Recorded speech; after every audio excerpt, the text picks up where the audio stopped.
So Maxima Khan's poetry and essays have been featured in numerous literary journals and on popular blogs, and she has twice been nominated for Best of the Net. Her debut collection of poems, Fierce Aria, which we are celebrating tonight, was published by Finishing Line Press. She's a popular teacher and creative life coach and an improvisational violinist, award-winning composer, and a dancer. Maxima blogs about creativity and soulful living and teaches at brilliantplayground.com. You can find out about her writing life at maximacon.com and get insider access to her creativity on Patreon. Maxima has an incredible verb for living and transformation. She is the consummate artist and a loving wife. Thank you, sweetie. Without further ado, Maxima Khan. All right. Thank you all for being here. It is such a treat and an honor to be with you, to feel your love and support. Thank you so much. So yes, of course, I'm going to be reading from my book, Fierce Aria, which is just out from Finishing Line Press. It's my debut collection of poems. And I'm going to start with the first poem in the book, even though it's called Winter, and here we are in the middle of summer, unless you're in Australia. But I started the collection with this poem, and I'm starting the reading with this poem because it's really a poem about finding oneself and coming to trust that self.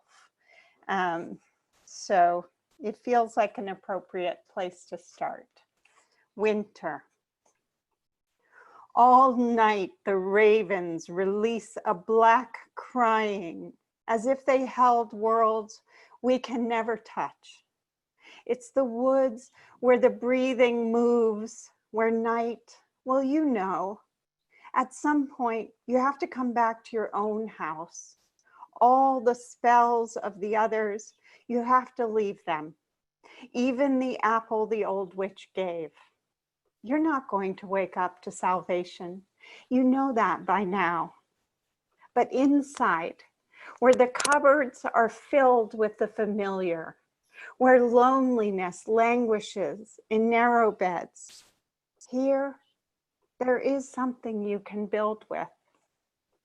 There isn't any choice about where to start. Always the beginning, small and limited as it seems. One rose in a cup, the mouse gnawing the cereal, laundry muttering in a basket. After that, I can't say. The woods are dark. Here is the gate, and my own amazement cries me to sleep.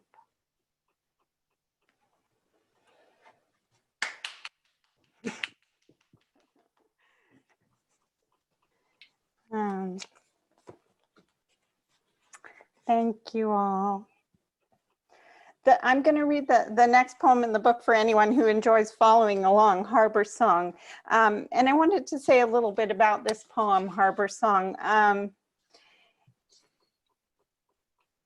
In a lot of my poems, and certainly in this poem, I try to talk about the unusual way that I experience life. And I try to give words to it in some way.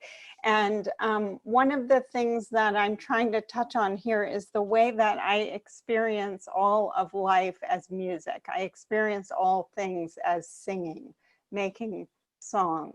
And the way that sometimes that song is terrifying or overwhelming. I'm afraid of being overwhelmed by the intensity of it. Harbor Song. Listen, I have to trust the wind that blows through me, nearly blows me out. The body's ballad full of suppressed anger and shimmer. Constant song over the harbor, like a bell of a lighthouse, off again, on again, like the light cutting fog. Listen, the music glides unriveted to any solid thing, pours down from some heaven or haven, all agate and azure and mist we can't catch. The oceans drenched him, swallowing whatever identities I once clutched, riven now, tide taking the no longer beautiful, turning it to sand or brushed bottle glass, color of bruise. Strange ghost, it transforms as it makes its transit. I'm afraid of its sway and tidal power, its unhinged and unhinging movement. I'm afraid of the melody moving like dark water through my bones, annihilating while restoring me whole. Yet I am washed or I am nothing. Life is furious song or it is emptiness. This wrenching grace, fierce aria, is all.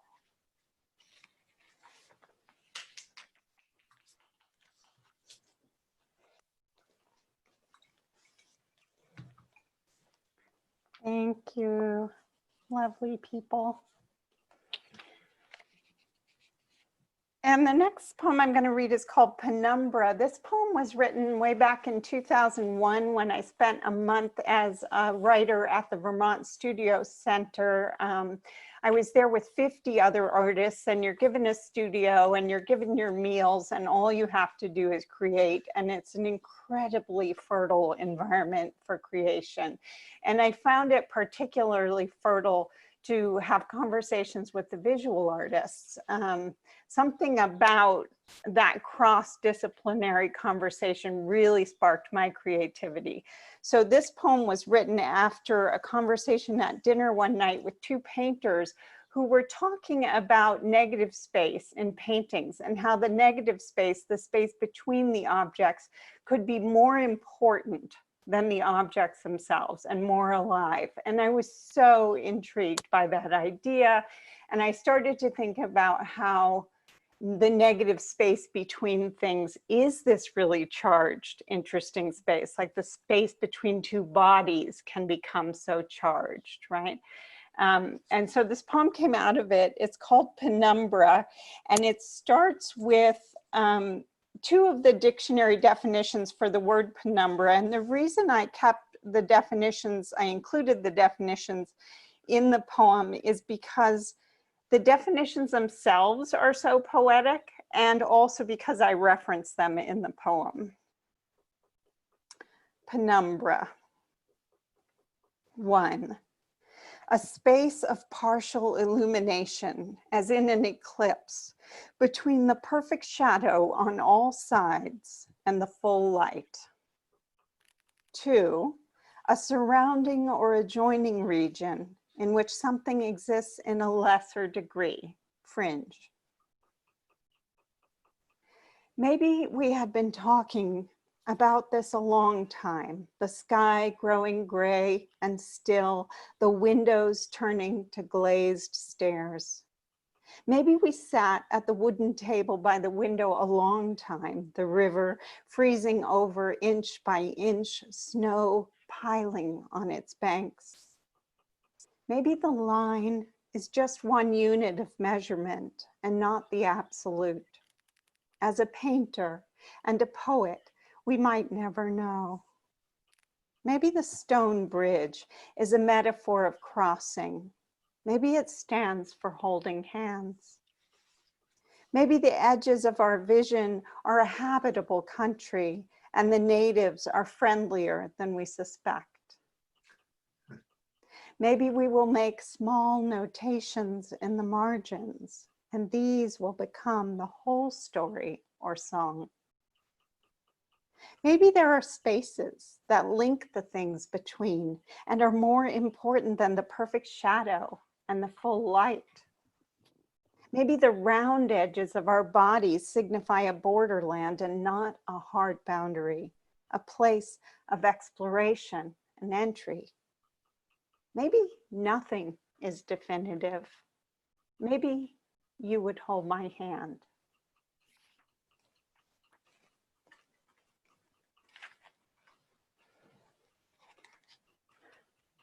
All right, so it is my great pleasure to have three dear friends here tonight as special guests. I'm very grateful to them for joining me and helping me to make this a party. So I want to introduce the first of my special guests, Sands Hall, who is a singer-songwriter, novelist, a memoirist, playwright, actor, director, and teacher. Her recent memoir, Reclaiming My Decade Lost in Scientology, is a riveting,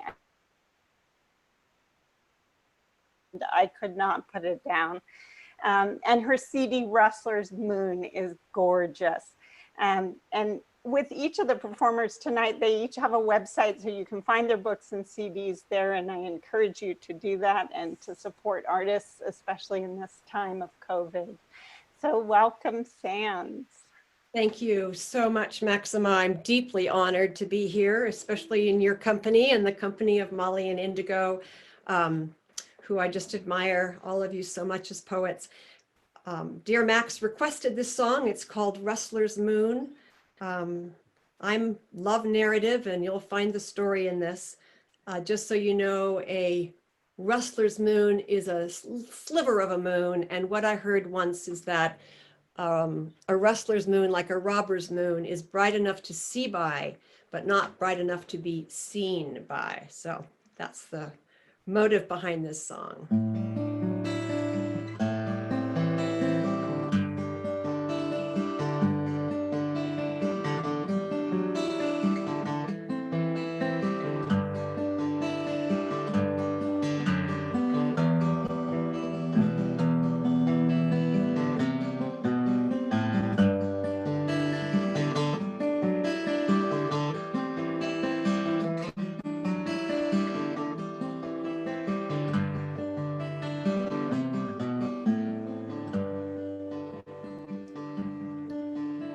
The moon's a pale sliver in the dark night sky, a sickle's edge that gleams against the stars. It's a rustler's moon. He saddles up his pony. Her hand trembles as she holds the light. Someone's gonna lose something tonight. Someone's gonna lose something tonight. Senoritas lean against the pillars in the square. She can hear his spurs a-jangling as he rides. It's a rustler's moon. He's headed across the border. She watches till he's disappeared from sight. Someone's gonna lose something tonight. Someone's gonna lose something tonight. It's a rustler's moon. It was a rustler's moon. That night she wore red ribbons in her hair, and she knew where he should be, but she had him on his knees. Now it's her turn to rail at the moon. Yeah, he's riding off again beneath a rustler's moon.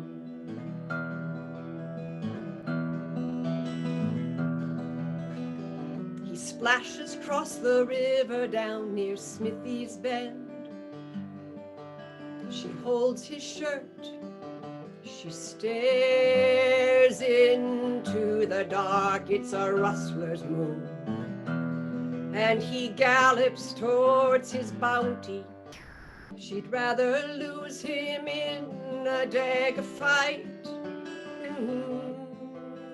Someone's gonna lose something tonight. Someone's gonna lose something tonight. Someone's gonna lose something tonight.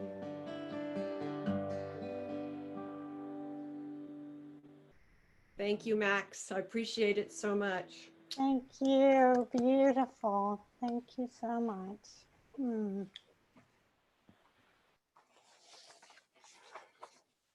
So again, that was Sands Hall, and you can find her books and her CD on her website. And I said earlier, but you weren't all on, that behind me is this beautiful painting by my friend Lil McGill, who's also with us tonight. Okay, so Fierce Aria, my book Fierce Aria is set up in 3 sections that are like musical movements. Some of you know that I went to school for music. I majored in music in college. I went to graduate school as a composer, and music is very important to my life. So the book is set up in these 3 musical movements, and they have musical indications for the section titles. The first section, Andante Cantabile, that I read the 3 poems from before, that literally means a walking pace singingly.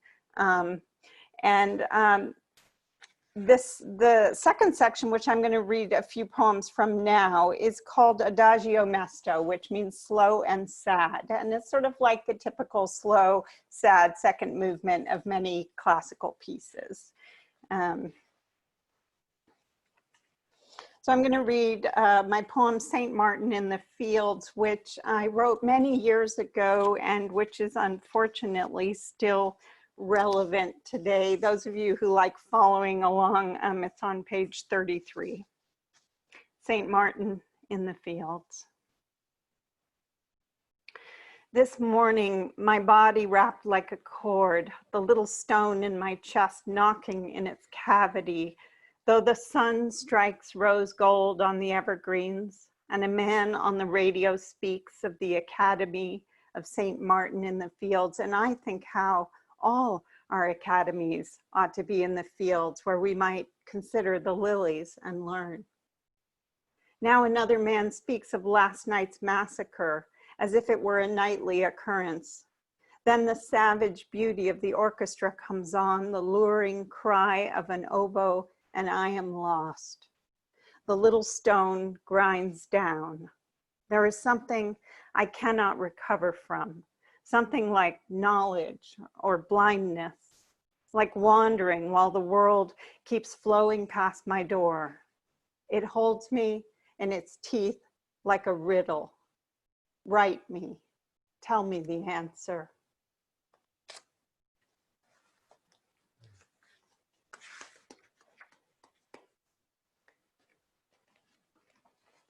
And this next poem, Hinge, there are a number of poems in the second section of the book that some years ago, for quite a few years, I was involved in a couple, one after another, a couple of really difficult, really painful relationships.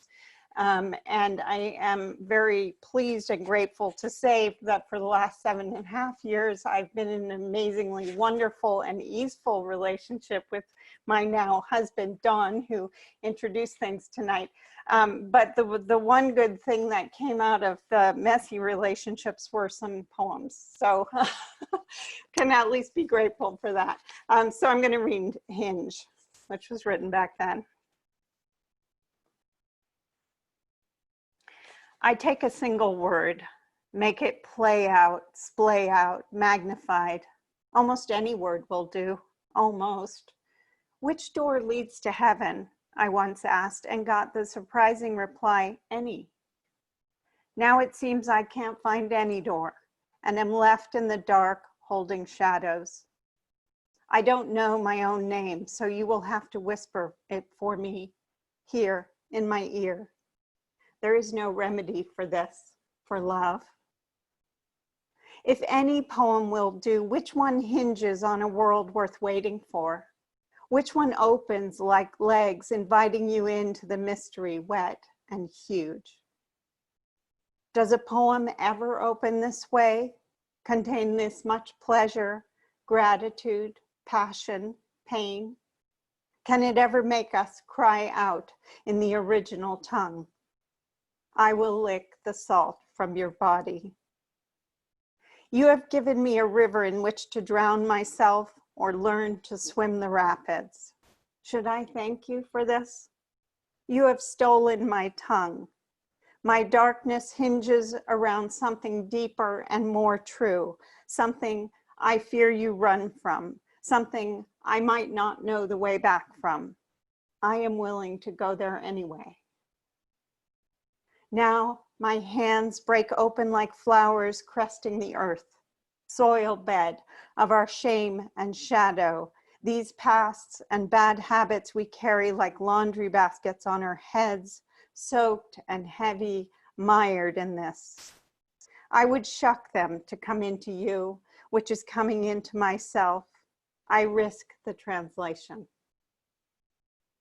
This is going to be a long story, so I am afraid to begin it. Afraid my words will erode you, though I want to wash you like the sea, want you to wear at me again and again. I am carrying my fingers like blossoms to the gateway of your skin.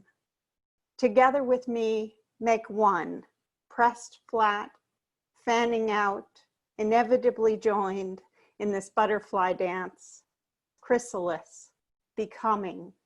This is my invitation.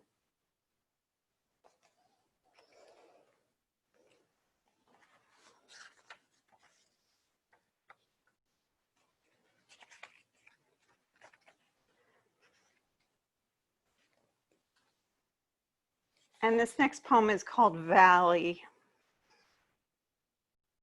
I have learned to walk in the valley of my fears and losses, my thin griefs drawn tight like shrouds.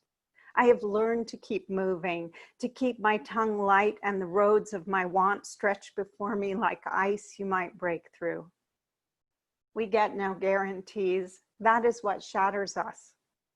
I would trade this longing for that one, my homebound homelessness for a wanderer's heart, my dream of heaven for another night with you. But God isn't taking any bargains this sunstruck afternoon. I listen to the river of wind, hold up my chapped hands, spilling over with green light of a new spring, still answerless in the hollows of my heart.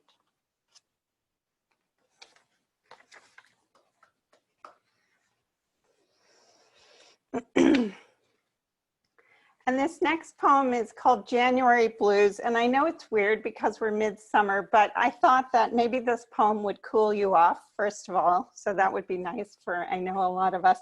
And secondly, I had to read it because for those of us who live in my little town, my beautiful little town of Nevada City, California, I wrote this poem at Broad Street Bistro in January when the rain was pouring down outside in that miserably cold gray way it can do here.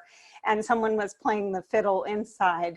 And I was in a really foul mood. And I consider this my foul mood poem. And I really enjoy it for how sort of badly behaved it is. So January Blues. People are clinging to the rafters for a thread or shred of music, the banging against our bodies of anything bigger than we are. Rain sluices the cafe windows, cold and fucking wet, but a thin man plays the fiddle and our bones shudder for the life the dead cat sings. Everyone everywhere has lost their mind. So how do we continue post-apocalypse, as it were? I'm not willing to be polite. Even the baristas are pounding the cups in time. Carry me away with your blues then. The rain's not letting up anytime soon.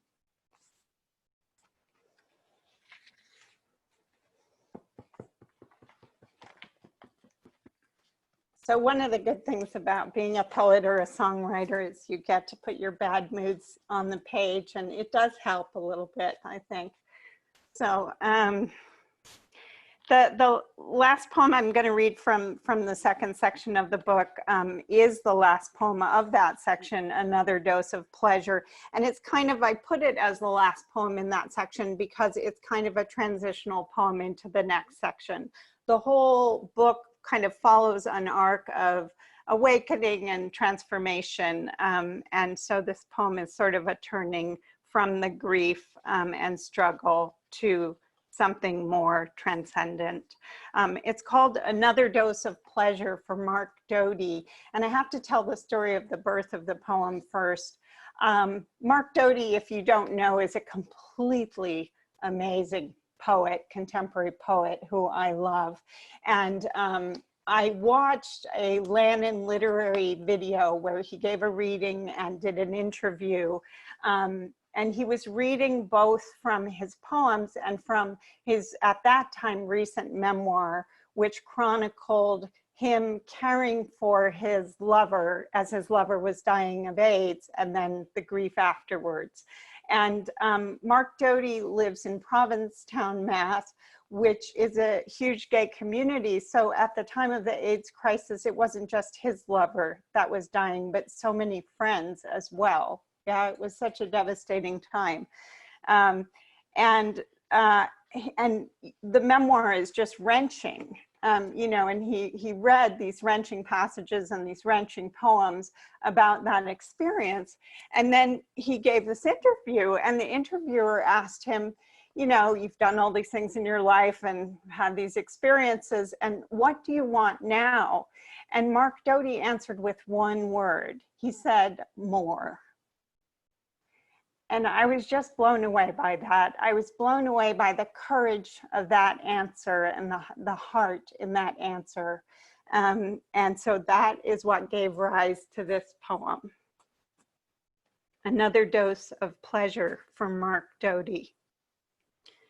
And it's in two sections. One, ravaged by grief and loss, by losing, he nursed his lover through the diminishing hours, watching and recording as once cherished faculties, loved pastimes were stripped away, and life revealed itself to be perilous, inconstant, perplexing, unspeakably beautiful.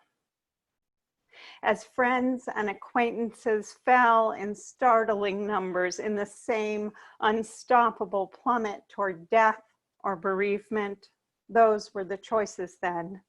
He wrote, refusing to be silenced. As the sea corroded the dunes and the dunes in answer broke out in resplendent bloom, as storms trashed the harbor, the seaside town, then left it glittering, somehow more radiant in the morning light. Tell me where they end, he wrote, observing how fog blurs the line between land and sea, sea and sky, observing how the edge of death is made hazy by love. And when it had all been taken, burned, hollowed out, and he woke and saw the sea still shimmering, the sky an unrepentant blue, he asked for just one thing, more. Two, this is our life. We take it on and wear it, ragged kimono of glittering threads, trustworthy sheath and companion, our own peculiarities as familiar and warm to us as bread, as smooth stones rubbed long between our hard hands. We learn by doing.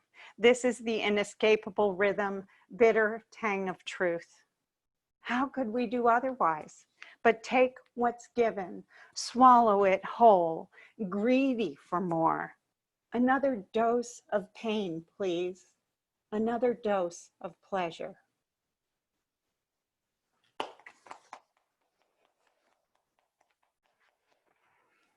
Thank you. So Before I introduce our next special guest, I just want to say that the very best way for you to get your own copy of Fierce Aria, if you don't have one, is to please order it through your local independent bookstore. That way you support bookstores, which is very important, more important now than ever. You don't have to pay shipping in that case, so you're going to save money by ordering it through your bookstore than online. So those are two excellent reasons. You can find the link to order it online if you don't have a local independent bookstore or need to order it online for some reason. You can find that link on my website, maximacon.com. Yeah, okay, so our next fabulous reader, person, artist, all around amazing human is Indigo Moore, who is Poet Laureate Emeritus of Sacramento. He's also a playwright, musician, and teacher. His latest collection of poems, In the Room of Thirsts and Hungers, is amazing. And he has a new book coming out next year from University of Nebraska Press.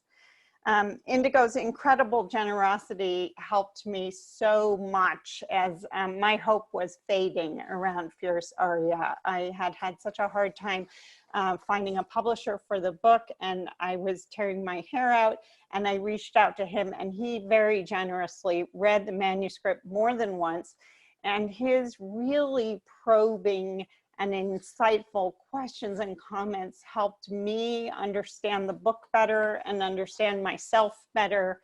And I'm just forever indebted to him for that. So welcome, Indigo. And you probably need to unmute yourself. Yes, there we go.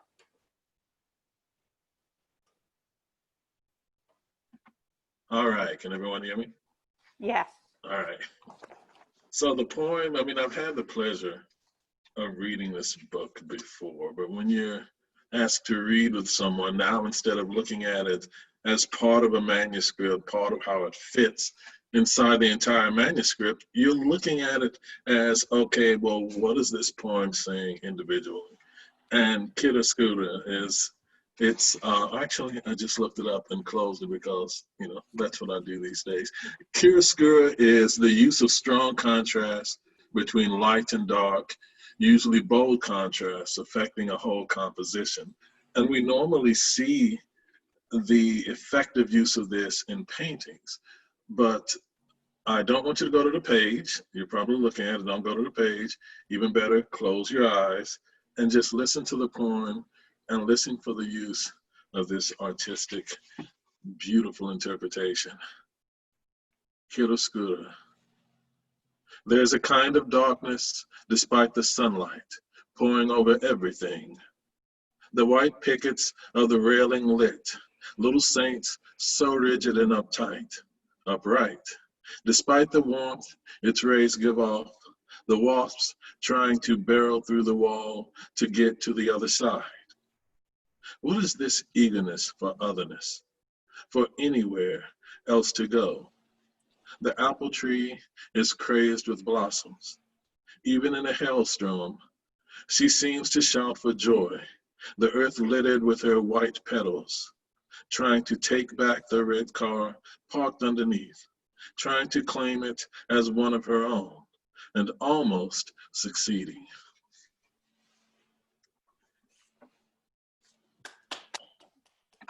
Yes, and that, yes, in case you haven't read it, that is her work, incredible. And trying to find a poem of mine that's not, it's not necessarily being comparable. It's more, did I achieve what she achieved in finding these disparate, it's almost like Hegelian, a bad reductionist understanding of Hegelian philosophy. You have these two seemingly disparate worlds, but on the next level, they make sense. Woods to grow out of. I've learned the word exactly, and it fits me like the hymn my body calls its church. Every day, school is out. I like summer, for its secrets. The red clay of the South, how the word South gets a capital S and means some roads are forbidden, some neighborhoods verboten, some words forgotten, some eyes foreclosed by gun or rope. These words mean nothing and everything, exactly similar or sense-making. There's a promise of happiness and happenings, painful, but no one talks about winter in Indian summer. Yet everyone knows. My brother says black means not so okay to the world. My uncle says Parliament Funkadelic will return to claim the pyramids. My grandfather says nothing to me I ever heard just right. Grandmother says Jesus, and everyone grumbles amen. But isn't that always a something no one ever says to a child? Until shoeless boys like me grow dizzy with thoughts they can't pin a word to or put a finger in. Everyone in the world never talks about me to me, and that's fine. Today, summer runs like a puppy chasing butterflies, a divining rod spinning forever nowhere exactly. I heard the janitor who worked 20 years in the white school got foolish and bought a home in their neighborhood and got his house, but not himself, blown up dead. I hear houses complain about the heat all the time, especially when summer swings from their clogged gutters like a grinning chimp. I have named the woods outside my house 5 boxed corners of fruit for the grapes, figs, apples, strawberries, blackberries, and snakeberries we don't eat. Yes, that's 6. Tomorrow, I'll scale the tall hill past the creek moat, past the sunken mine shaft, and be free. Even if there are ticks with their blood bags, they stuff like Santa Claus, black widows with hourglasses, leaking the days of our lives. Even if the world ends over the peak of the next hill, ends with animals carrying crazy big teeth, I'll let them bite me, a little, long as they snuggle up and tell me their secrets.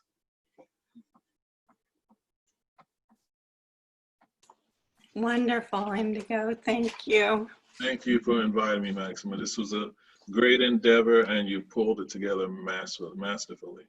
Thank you for inviting me to be a part of it. My pleasure, and I'm looking forward to drinking wine and listening to Parliament Funkadelic with you. Anytime, yes. Okay.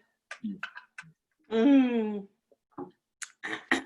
Molly, yes, I shouldn't say that out loud. Molly, I'm looking forward to hearing you. And I never get a chance to hear Sands Hall because he lives, a couple of passports away. But it's wonderful being here with the 3 of you. Mm-hmm. Yeah, thank you.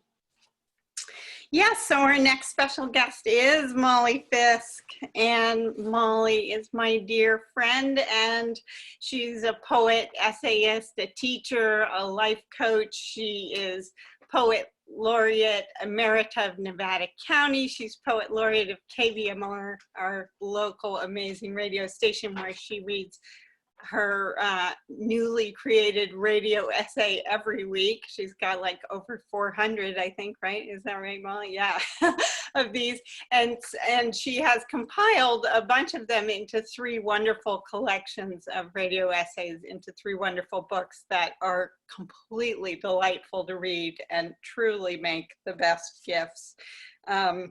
So just putting in a plug for those. But her most recent project was to put together an anthology of poems addressing climate crisis. It's called California Fire and Water, a Climate Crisis Anthology, and I'm honored to have a poem in it. It also features poems by school children throughout California who Molly created this program to help them sort of deal with their feelings around climate change through writing poems. So it's a beautiful project. Again, of course, you can find Molly's work at her website and Indigo's work at his website. So it's my pleasure to introduce Molly Fisk. It's lovely to be here. which is my own desk at my own house with the sun about to attack me from outside. And there's a black cat that runs around who's very old, so he gets to be with us if he feels like it. Peaches. This morning I looked into the gleaming white plastic compost bucket. 3 rotting peaches turned blue all over, and thought of you and all that's rotting, all that gives fruit, lets fruit fall, perishes, all that was once golden, perfected, offered itself freely in the painted enamel bowl, until a blueness began to crawl, hidden at first, from the underbelly on up, embracing, covering, becoming peach, peach mold, blue peach, too tender, flesh falling, so it's cast on the heap where the fallen things, the rotten things, what's spent or no longer needed, the inedible portions, wait in the placid harmony of the useless to become new life again. That's from this wonderful book called Fierce Aria. So I had to find it in my own work, something that had to do with mold. I almost always have something to do with mold around somewhere. This is called It's All Poetic. It's all poetic in the end, the low hum of insects dismantling a body, buzz and tug, the skin's flakes disappearing into tiny mandibles, the eggs laid in too soft, soon-to-be putrid flesh. There's a loveliness to every ruined thing. The chassis accordioned beside Highway 20 gleams in noon light like a wished-on penny. Ship sinks through the tank's dark layers with slow grace, giving up its liquid to green the world overhead. Show me something with no beauty. You can't. The father entering his own child. Beyond the tears, see how their closed eyes are exactly the same shape.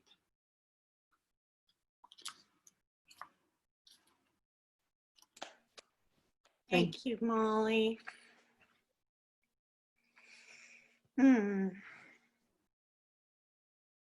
It's a poem I have to pause after.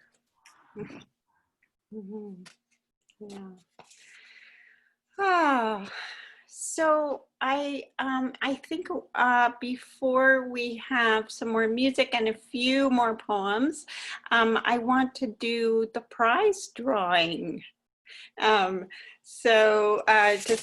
gives us a little moment to, oh, my sister Erica is holding up her Curious George, and those of you who know me well know that Curious George is Dawn and my mascot who travels with us everywhere. Dawn's going to get our Curious George, but I just saw Erica's Curious George waving at us, and that made me so happy. So that's really lovely. Here comes our Curious George. He has to have his moment in the spotlight. Hi, everyone. George photobombs all our photos, which is just fine because Dawn and I are not photogenic. So, okay, so the prize drawing. So thankfully, I am so grateful to have discovered that there's a way to get Excel to do a randomized drawing for me. How great is that? So I have all your names in an Excel spreadsheet, and we're gonna have 3 prizes, and I'm just gonna plug in the secret code now. And whoops, and see what it says, who our winners are. So bear with me a moment as I do this. Okay. Okay, so our first winner who gets a signed copy of Fierce Aria is Prema Robbins. So Prema, I will, yes, it's so wonderful. I will email you to make sure I have your address, although since you live close, I'll probably just drive it on over. That'll be easier. And the next Sort of thought that I was going to win, but oh. wow. You already have a signed copy, What's that young got to man. do with anything? You're just a spoil sport. Yes. Fine. Someone else could win. Let's see who wins the next one. Okay, well, the next thing you don't have, Indigo. Wow. Okay, so Wait a minute. this is I just recently made these beautiful postcards of my poem, Where Everything is Music, which is in the book. Mm-hmm. And so 2 people are going to win a postcard mailed to you nice. with a little note from me. So let's see who wins that. We got to do the random thing again. I just love that Excel does this for me. Come on. Okay, so Dina Barzilai gets one of them. And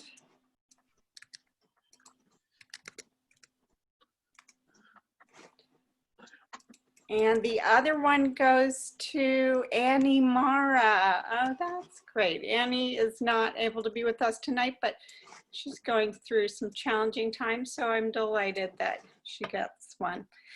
Okay, so those are our prize winners. Oh, Annie is with us. Yeah? I see your name. Good. Thank you, Maxima. Yes, this was wonderful. Yes. Yay. I'm glad you got the postcard. Good. I took this space for myself because I needed it. You do need it. You deserve it, sweetie. Yeah. Oh, good. I'm glad. Okay. So Sands Hall is going to entrance us with another song. Thank you, Max. I am so honored to be in this, and both Molly and Indigo, thank you so much for those poems. I know what Max meant when she said we needed to pause after Molly's, and Indigo, what a beautiful, both of you just paired them so beautifully. I loved that so much. This is one of my more recent songs, very much based on some transitions. In fact, I was really struck by Maxima talking about another dose of pleasure and Mark Doty's loss of a lover. That was not my particular loss, but friends. And this is, you'll get the whole gist of this song from the title, which is, will I know you when I know you, if I know you again. So this is dedicated to these many transitions that we have, especially later in our lives.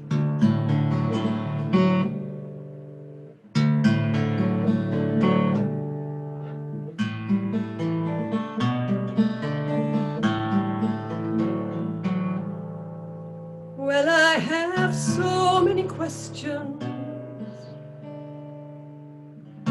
Where have you gone now that your sturdy boots have delivered you into a different kind of dawn? Is that you calling me through the wind chimes? Is this prayer of mine in vain? That I might know you when I know you, if I know you again. Wherever you are, I hope my love follows you. Crossing the dark river with the boatman, or rising into endless blue. When I find feathers by the trailhead, when the wind makes the smoke billow in, are you telling me you know me, and I will know you again? We used to laugh how we must once have been lovers, or saved each other from a flood, then swore some eternal vow. crows in a foxhole stand together at the world's end. We wondered how we had tracked each other down, and would we ever again?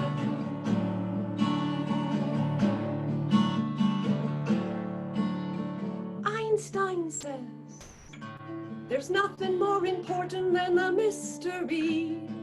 When I stand in front of mystery, I bow down before it, I'm on my knees.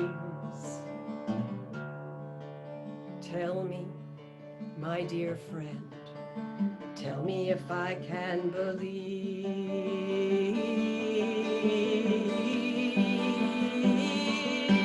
Is it you when that door creaks open? When the eagle above spreads her wings? When the lights begin to flicker? Or when I break a third high E string? They're just my mind breaking open. You know I can feel a little insane with this longing to think that I might know you again. 'Cause we both know the doors creak open, birds, they all have wings. Lights often flicker, who doesn't break an occasional guitar string? But maybe it's really you out there trying to make me attend, so I might know you and I know you, so I might recognize you when the time comes, so I might know you when I know you, if I know you when I know you, if I know you when I know you, if I know you when I know you again.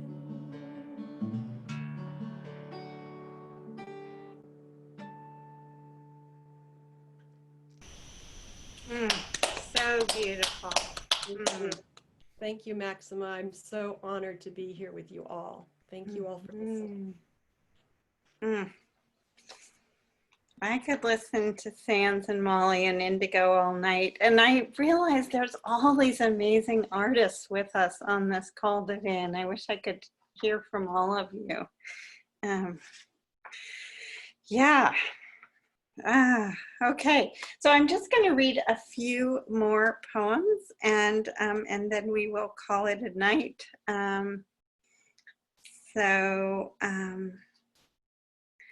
Yeah, just of course a reminder, if you want to get the book, please order it from your independent bookstore if you can. Fierce Aria. And one other thing I wanted to say, put out a little plug for before I read these few final poems is, like many artists, I am on Patreon thanks to Molly's incessant nudging for over a year, which really was great because I needed it.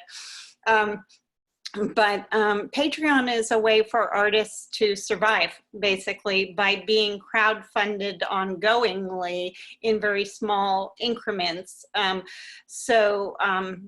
Your patrons join you on Patreon for, in my case, for as little as $3 a month. And then you get access to my poems hot off the press long before, often years before anyone else sees them. I also share my creative process in a very vulnerable way there because I can be vulnerable because it's behind a paywall.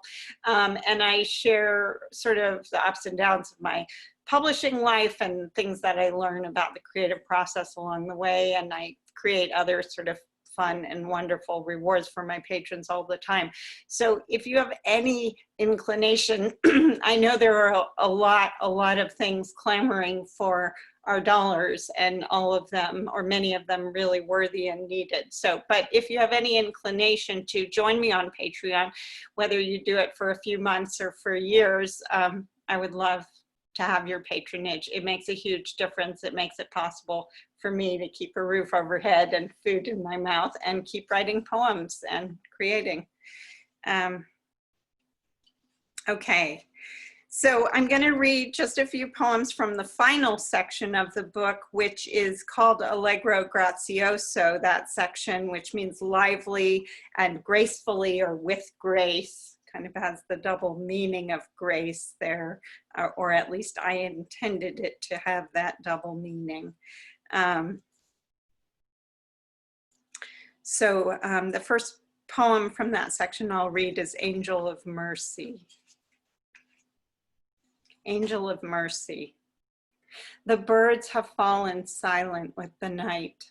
Now the heart calls with her rich music of dissent and longing, uproar and forgiveness, hearkening to the world. You despair over your own imprisoned soul while the heart sings high in a great tree, so high at times you cannot hear the singing. You despair over time for wonder and creation, while wonder and creation unfold like sheets unfurling in a bright wind. Do not despair. Each moment a poem unwinds from seed. Render sunlight that renews the day. Render birdsong that calls the dawn. Reveal your wounds to the sun by watching clouds on the wing dissolve into the grandness of air. These 10 toes are all you have to grip the ground, your fingernails turning to new moons. No need of edits and revisions, recriminations and regrets. Look, the stars are beginning to pop out of the black backdrop of heaven. Look, the timeless is twirling the hands of the clocks again. Reach into that blackness and find your home there. Find a velvet darkness to enfold you, a love you never have to earn. You tried so long, you did so much, you asked and sought. Now, put down your wandering pen, put down your aching sorrow. Touch the gladness at the base of all being, within every stone and sigh. Touch the gladness in your own rich song, the soulful earth that calls to you. Touch.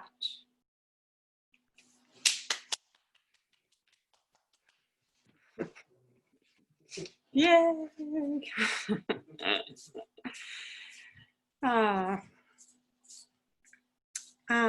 This next poem, I'm just going to read 2 more poems. This next one is called Where Everything is Music. It's the one that those of you who won the postcard will get. And I forgot to say, as an added incentive, all of my patrons are going to get these beautiful postcards with a personal message from me. And so if you become a patron, you will get one too. So if you hop over to patreon.com/MaximaCon, then you too can have one of these gorgeous postcards with the following poem on it, Where Everything is Music, which starts with a quote from Rumi. We have fallen into the place where everything is music. How often the heart shatters, as if shattering were its purpose. Shards rain as a loved one leaves, as a new revelation tears me open, as I mourn the self I failed. Who knew wider had no limit? Who knew rawness is the heart's condition? All this pouring light would bring such fullness I nearly choke on love. I am swimming and drowning at once, head barely above water, then not above, life nearly wiping me out. Yet here in these waves, I believe I can hear fragments of luminous song.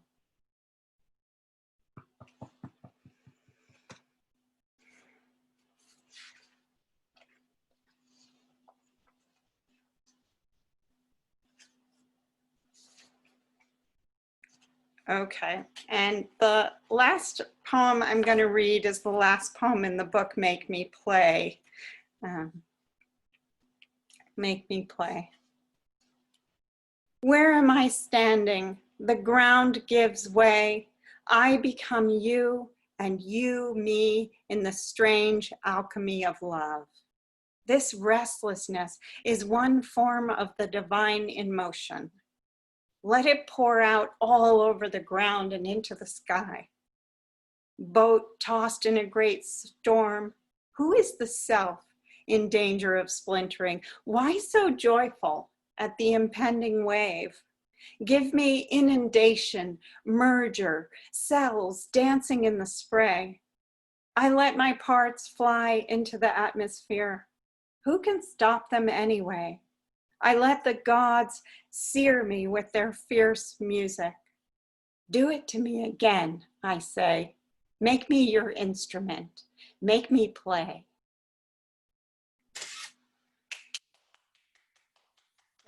Thank you all. You're not going to tease them